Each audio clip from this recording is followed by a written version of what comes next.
Hello, welcome back to my channel. My name is Abigail Grace, or Abby if you are new, and today is going to be my January reading wrap-up. This is, the normal drill. Did it every month last year. I'm going to tell you what I read last month, what I rated it, and a brief synopsis, trying to give no spoilers. And the only thing that's going to be a little different about this month is I'm going to actually split the month in half and not do it fully chronological, because I read a lot of Hermione fanfiction this month, and I'm going to do those separately and first, because I obviously don't have any of those physically here. So I'm going to go through them chronologically when I read them, and then we'll jump to published fiction, not just fan fiction. So they're all Hermione, and I got them all on AO3 and downloaded them to my Kindle. And the first of those being Manacled by Sin Lin Yu. And this I downloaded before the beginning of the year because, as we know, or maybe you don't know, but I know that Manacled is getting published this year. It is going to be published under the title Alchemized, and it was getting taken off of AO3. So I downloaded it before the 31st, because the 31st is when it got removed. And then at the beginning of the year, I was just like, I'm gonna read this. I knew enough about it. This was not my first time reading Hermione fanfiction. So I will say, like, if you're just getting into fanfiction, specifically Hermione, I don't know that I would start with Manacled because it is a lot. It's very long as well. But obviously, or maybe not obviously, I loved it, and it sparked me reading a ton of fanfiction in January. So Manacled, in case you don't know, is a dark AU. So AU is alternate universe, and in this universe, Voldemort won, and it starts out with any of the surviving members of the Order get distributed, or like kind of, it's a Handmaid's Tale situation where they get these manacles put on them that block their magic but also make them obedient to whoever their like master is. And Hermione ends up with the High Reeve, which is Draco. And basically they do this because the wizarding population is going down and a lot of the purebloods are not fertile. So Hermione has blocked a lot of her memories from the war. And in order to access her memories, they decide that if she gets pregnant, then whoever like impregnates her will be able to then see her memories more clearly, and it will unlock her memories, and they want to know what she has forgotten because they think she has some kind of intelligence that's important. So that's kind of like the beginning gist. It is told in two timelines. So the first 30% is like what I'm going to call present tense, and that is Hermione as a like prisoner to Draco in Malfoy Manor. And then there's a middle 40%, which is flashbacks. And that is what happened during the war that Hermione has forgotten. And that is kind of, I can't tell you anything about the flashbacks because that will spoil the present tense, but flashbacks are important. She finally gets her memories back, and that kind of changes how we are back again for the last 30% of the book with present tense Draco and Hermione. And I will say, it is devastating. It has a, I don't want to say happy ending because it's not happy, but it's as happy as could be in the circumstances. And it is still devastating. Because the circumstances are truly awful. It's dark. I did give it 5 stars. I absolutely loved it. I could not stop thinking about it. I cried multiple times days later. Like, it stuck with me. It will stick with me forever. So, cannot wait for that to get published later this year. Then I was like, I need something lighter, but I still want to read Hermione fan fiction. So I read Hot for Teacher, which is like years in the future. Hermione is a Defense Against the Dark Arts professor at Hogwarts, and Draco is a single dad. He married Astoria and she died when their son Scorpius was young. So now he's a single dad to Scorpius, and him and Hermione start a relationship. It's like secret because Scorpius had a crush on Hermione, and that's like, he gets called, so then Draco gets called in, and it's like for a parent-teacher conference, and not in quotes, it's a parent-teacher conference, and it kind of starts this relationship between them that's really cute and wholesome. And I gave Hot for Teacher, what did I give it? 4 stars. It was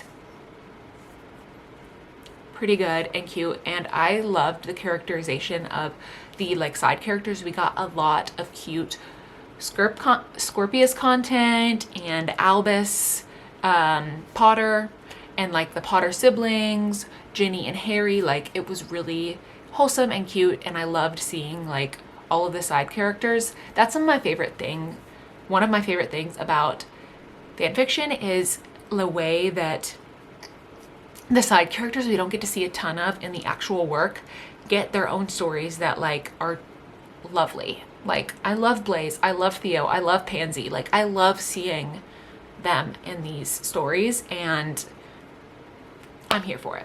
Next, I read Bloody, Slutty, and Pathetic, and this one was also long, and let me tell you, Draco is slutty and pathetic.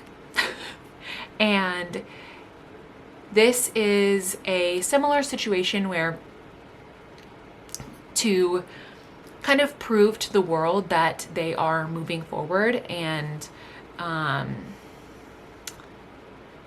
progress is being made toward reconciliation, the Ministry of Magic instates a like marriage reconciliation act, I think. I don't know what it's actually called. And couples are partnered from like the order and like former Death Eaters to like show reconciliation. And of course, Draco and Hermione are partnered together and are forced to get married. Now, this is Hermione, political Hermione, and this is Draco and the Malfoys like pulling strings behind the scenes and helping her political career. And Neville and Pansy. Neville is so hot in this. Pansy is, I'm obsessed with them. What a great pairing. And this is book so spicy, lots of spice. Obviously, like the relationship between Draco and Hermione is like, it's interesting because Draco believes that he deserves like bad things to happen to them. He like, to him, he thinks that he deserves anything that comes his way, and so he wants to be punished, and he wants Hermione to punish him. Anyway, it was great. Next, I read Aparecium, I think is how you pronounce it, and this is a accidental pregnancy. And again, after reading Bloody, Slutty, and Pathetic, I was like, I need something light and short. So I went into this, and it's like Ron cheats on Hermione, and in order to get back at Ron, she and Draco sleep together. It's a one-night stand, and she later finds out that she is pregnant. She moves to the US to like kind of get away from it, and no one knows that the child is Draco's. Until one day she comes back and Draco sees his son and figures out that they had a kid together, and it kind of unravels from there. Narcissa in this one is great. Another character that I like love to see get some more redemption and some more background to her is Narcissa. Next, I read Isolation. This is like a classic Hermione fanfiction, and this is Draco is on the run from both the Order and the Death Eaters because he did not complete his task in killing Voldemort, and in order to keep him safe, Snape and Professor McGonagall have Hermione keep him in her like head girl room. There's 2 bedrooms in this like suite, and Draco is basically stuck there. And I will say this is like very true to the books, and as true as you can get. It's like the castle gets attacked, Draco has to escape, and you see like the Deathly Hallows, the book, told, but from this other point of view where like Hermione and Harry and Ron are going after Horcruxes while Draco is at this like safe house. They're pining for each other. They can't be together. Draco's like so concerned about her safety. She's like trying to do all these things. Blaise and Luna are in a relationship in this one. And you see like all of that happen. Like she gets captured at Malfoy Manor. Draco's not there, but all that stuff still happens to her. The final battle happens, except Draco is there to fight with the Order against the Death Eaters. It's amazing. Oh, I did not tell you what I gave Bloody, Slutty, and Pathetic or Aparicium. Bloody, Slutty, and Pathetic, I gave 4.5 stars. Aparicium, I gave 3.5 stars. And Isolation, I gave 4.75. Next, I read A Pound of Flesh, and this is a stripper Draco. He post or during the war gets his memory erased, and he gets placed in a Muggle strip club, and he believes that he is a Muggle. He does not know that he is a wizard. He does not know anything about the wizarding world. One day, Hermione comes across him in the strip club and, of course, recognizes him. And they kind of start a relationship, all while she's trying to figure out, like, who erased his memories? How did this happen? Like, how do I restore his memories? If I restore his memories, like, he's going to end up going to Azkaban, all that stuff. But they're also, like, sleeping together and in a relationship the whole time. This one was good. It was long, and it's also old. So this was published before the Deathly Hallows book came out. And so the final battle is completely different than what actually happened in the books, because the books had not come out yet. So it's different, but I still really enjoyed it. I gave it 3.5 stars. Next, I read Reputation, which was a Taylor Swift, not Taylor Swift themed, but it had Taylor Swift references. All of the chapters were named after Taylor Swift song lyrics, and obviously the title is Reputation. But this is it's fake dating between Draco and Hermione. So Hermione and Pansy are good friends, and Hermione is running for Minister of Magic, and Cormac McLagan is running against her, and Draco is a slut. He's like sleeping around a lot, and Narcissa basically gives him an ultimatum, like, you need to settle down. You have 6 months. So Pansy decides to set up Draco and Hermione, where Hermione needs a pure blood connection to help her win over like that demographic in the Minister for Magic election, and Draco needs Narcissa to believe that he is settling down. And it's cute, it's sweet, it's lighthearted, and Draco and Hermione are adorable. I ended up giving Isolation 3 stars. I'm going to talk about these in tandem. I have The Right Thing to Do and All the Wrong Things. And then the third in the series is The Auction. I did read that in February, so you'll have to wait till next month to hear me talk about The Auction, but they are turning The Auction into a book as well.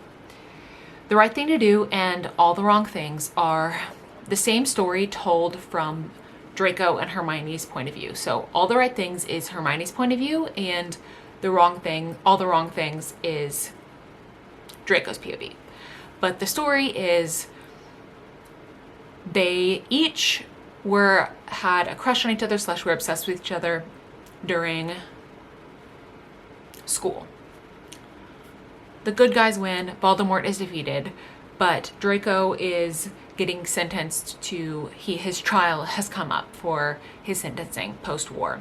And Hermione testifies and gets him off.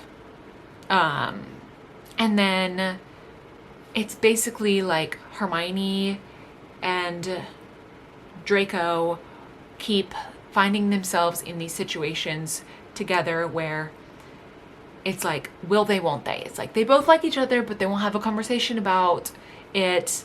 And then Draco is opening up a business, and Hermione ends up working there, and I'm not explaining it well. Let me see if I can find the description of it. The description doesn't tell me anything that would be helpful information for you. Anyway, it is them just in the real world, and they both are in love with each other, essentially, but don't know how to talk to each other about it or what to do with that. They're just both content with kind of never being with the person that they love, and they've accepted that. Harry and Ginny have a great relationship in this. Ginny and Hermione have a beautiful friendship. They're roommates, and Pansy's great in this as well. She and Blaise are still good friends with Draco. Of course, they both know that Draco is obsessed with Hermione, has been in love with her for years, and Hermione has no idea. I loved seeing both POVs. Like, it was a lot to read. To have 2 full-length books, like, if it could be all one if we were doing dual POV, but it would be a really long one book. So it's split into 2, and Draco's POV, I think, was my favorite just because he pines so hard for her, and she has no idea. The way he's obsessed with her is just perfect. I loved. I gave both of them 5 stars. So now we're done with the portion of the video where I talk about my Hermione fanfiction. Now we can go into the other books that I read this month. First, I read Don't You Forget About Me by Mari McFarlane, and this is the FMC. She ends up working at a bar where her boss is someone that she kind of had a relationship in high school, but he does not seem to remember her. So she also pretends not to remember him. And she's kind of a silly, she doesn't feel like she has her life together. She finds out that her boyfriend was cheating on her. This is the guy that she fell in love with years ago, and he does not remember her. So she's kind of down in the dumps. And of course this guy is hot, and it's kind of a second chance romance, I guess you would say. The friendships in this are great. I loved the two of them together. Mari McFarlane always does a good job of writing like such good normal characters. There's romance, but it's also just like about her, like learning what she wants, like being confident in herself. And it was great. I gave it 4 stars. It was really 4.5, but on Goodreads, it's a 4. Next, I read Beg, Borrow, or Steal by Sarah Adams, and I went to her release event for this. So I have a nice, beautiful signed copy. Woo! Signed copy of this. This was my favorite in her Rome series. If you don't know, this is each book in the series is based on a different sibling. They all live in Rome, Kentucky, and this book is the oldest daughter. She's not the oldest sibling, but the brother's the only one older than her. And she is a teacher. She's a perfectionist. She feels like she has to do everything for her siblings. She has to always be happy, and she can't let anyone see how she's really feeling. And it's enemies, rivals to lovers. And it's her like rival since college. He's also a school teacher, and he's supposed to be getting married that summer, but he ends up calling it off and is back in Rome and buys the house next door to her. So now it's also forced proximity.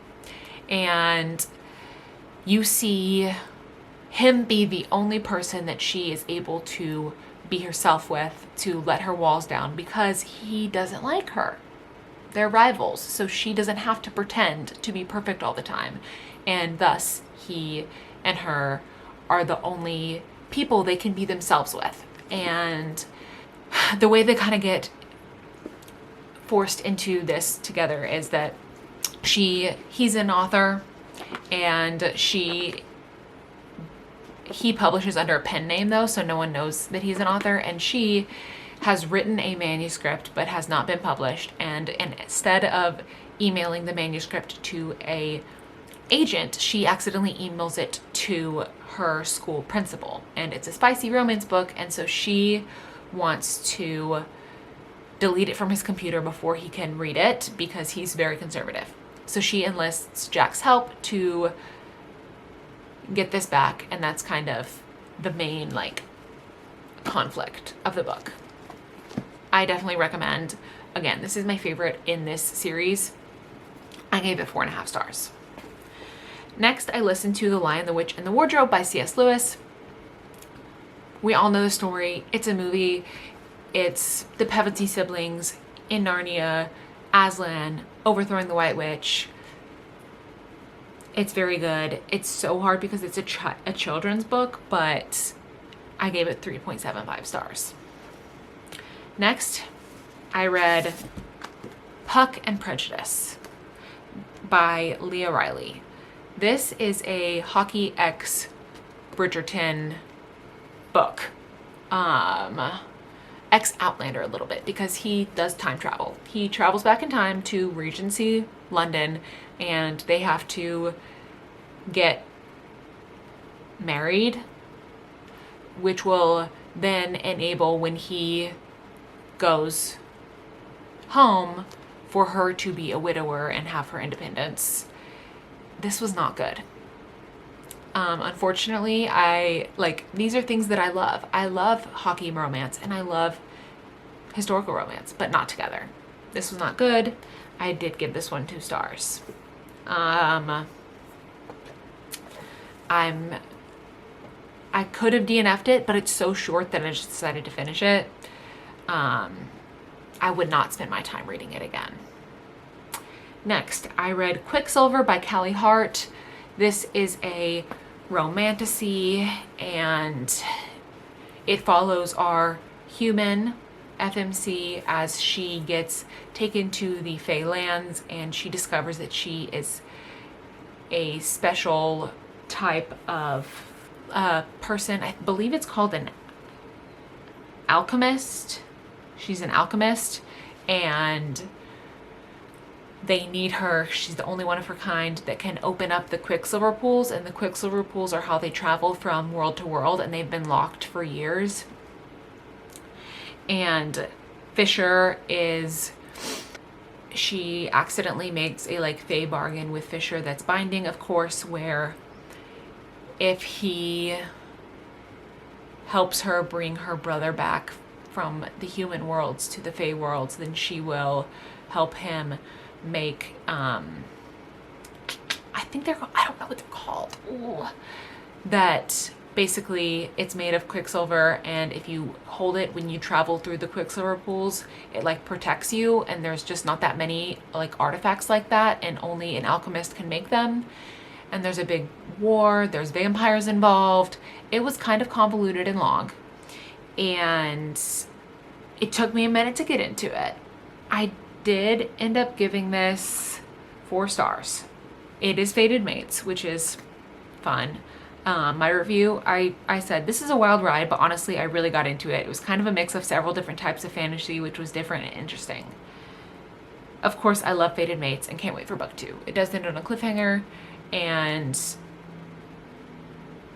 I will read the next book. Next, I read The Love Haters by Catherine Center. This was an arc. I read this for a video, so I'm not going to talk about it a ton.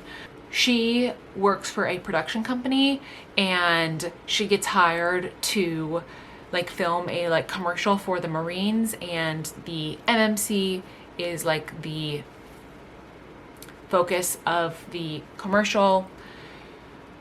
I will say Katie, the main character, she was almost so relatable that it was hard to read because her inner thoughts were so poignant. There's also a like hurricane situation, and she gets swept out at sea. She has to get rescued. He's not a Marine, he's a Coast Guard.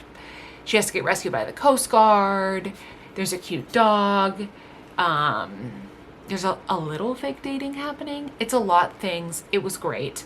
I really enjoyed it. I gave it 4.5 stars. Next, I read If I Never Met You, also by Mara McFarland. This is fake dating. I love a fake dating, and it's basically our FMC, she and her longtime boyfriend of like 14 years break up, and they work together. And so she and Jamie, the MMC, concoct this plan where they will pretend to date so that she can show her ex that she has moved on, because her ex, it turns out, was cheating on her and has gotten the girl that he was cheating on her with pregnant. So in order to kind of prove that she's moved on, she is going to fake date Jamie, and this will also help Jamie because he will get to prove to the partners at the law firm that they work at that he is stable and is not like a player, which is what they assume. And as they continue to fake date, of course, feelings arise and it starts to become real for them, but as it goes, things go wrong. I did end up giving this one 4.75. I really liked it. It's a little bit of like she's a few years older than him, which a little reverse gap, age gap. I think it's like maybe 6 years. But it was great. I loved them together, and I love Mari McFarland. I will read anything by her, and it's always going to be at least 4 stars. Next, I read The Faculty Lounge by Jennifer Matthew, I believe is how you say her name. I'm not sure. This was also for that same video that I read The Love Haters for, the Songs Choose What I Read video. Won't talk about it a ton. It's based on a group of school teachers that work at a high school in Texas, and it's basically just about them and the things that they struggle with. It talks about a lot of different like issues, including immigration, abortion, and so many more, and also just like education in public schools and how difficult it is to be an educator. It was really well done. I gave it 5 stars. Next, I reread Fourth Ring in preparation for Onyx Storm coming out. Everyone knows, everyone loves Fourth Ring. It was amazing. It's 5 stars. This is the 3rd time I've read it now. It's Dragon, War College, Violet, Xaden, Enemies to Lovers. All those things wrapped up in one. So good. I love Fourth Wing. Next, I listened to Husbands and Lovers by Beatrice Williams, and this was for my book club. And this is like a dual timeline story about Mallory, who is a single mom with a son that has kidney failure, and Hannah, who is a housewife in the 50s, I think is the era, that's married to a much older man who has an affair. They live in Egypt during the Suez Canal rebellion, whenever that was. And Mallory does not have a relationship with her son's father, and we find out who her son's father is and what happened between them, why they're not together. A lot unfolds there, but I ended up giving it 4 stars. Next, I obviously read Onyx Storm by Rebecca Yarros. I feel as though I cannot speak on this because it will be spoilers. I have a full video though, where if you've read it, watch it, because it's a full spoiler reading vlog where I talk about everything that happens. I don't think I can say anything about this in this video because if you haven't read it, it will spoil it for you. It will spoil Iron Flame. It will spoil Fourth Wing. So I did give this one 5 stars. I cannot wait for book 4, but I know it will be a while. So good job, Rebecca. Lots of questions still. I did some tabbing. I don't know if you can see, but again, watch that video if you want to see my every thought and every reaction. It's all there. Next, I reread All Roads Lead Here by Mariana Zapata. This was also for that song video. This is Aurora and Rhodes, and it's just a romance between them. She is renting the apartment above his garage, and she healing from a previous relationship. He is a single father, and it's slow burn, and it's amazing, and Rhodes is perfection. I love them. It's 5 stars. I obviously did some tabbing and highlighting, so that's when you know it's good. Highly recommend Mariana Zapata. Next, I read Talking at Night by Claire Daverly. And this, if you like normal people, if you like Sally Rooney, this is for you. 1, no quotation marks. And that's really all. But I'm kidding. It's a story just about people. It's romance, but not really. It's also just fiction. It's about these 2 people that had this horrible tragedy happen in their lives, and it forced them onto totally different paths than they thought they were going to be on. And it's their relationship, how it changes over the years, but how they are always drawn back to each other. And it was really, really well done. I gave it 4.5 stars. Next, I read Pickup by Nora Dahlia, and this is 2 single parents. So she is a single mom with 2 kids, and he is a single dad with a daughter. And it's dual POV, but it's mostly told from the FMC's point of view. And she is also a producer. I feel like I've read a lot of books with producers recently. I don't know what that's about, but and he is an editor-in-chief at a magazine, and they end up working together on a project, and they have had several interactions previously at school because their kids both go to the same school, and there's some animosity between them prior to them going on this work trip together. There's some forced proximity, and it was really well done. I think it's a good story about single parents, about being a mom versus being a dad. And also the romance is great. So I ended up giving it 4 stars. And last but not least for this video, I read Riding the High. This is an arc, and this is the 3rd in a series, and it's a cowboy romance-esque series. It's set in Kentucky, and this main character is a cowboy, but he's the sheriff, and it's best friend's brother. There's a little age gap, but they've been like dancing around each other for years, and they accidentally get married in Vegas. And so because he is the sheriff and she is a like congressman's daughter, they need to keep it on the down low. And in order to kind of hide the fact that they've gotten married, but also in case someone finds out, they want to have a believable story for that they're still together or something. So he's also a single dad. She decides to move in with him and be his summer nanny because she's a school teacher and he needs someone to help with his daughter over the summer. So they're living together, and there's a lot of sexual tension between them. It's spicy, and it was great. It's exactly what you want from a romance like that. I ended up giving it 3.5 stars. Those are all the books that I read in January. I took a detour at the beginning, obviously, and spent a lot of time on my fan fiction journey. If you're not into fan fiction, I'm sorry. I hope you skipped over it if you did not care and just got what you came for, which was regularly published books at the end. That's why I decided to kind of separate them out like that.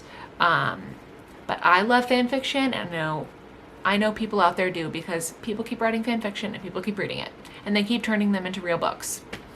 So with that being said, I will continue to read fan fiction, but I will continue to read whatever I want and talk about it on here with you and on my Instagram and on my TikTok. So go follow me on those places, and I will see you somewhere else on the internet. Bye guys.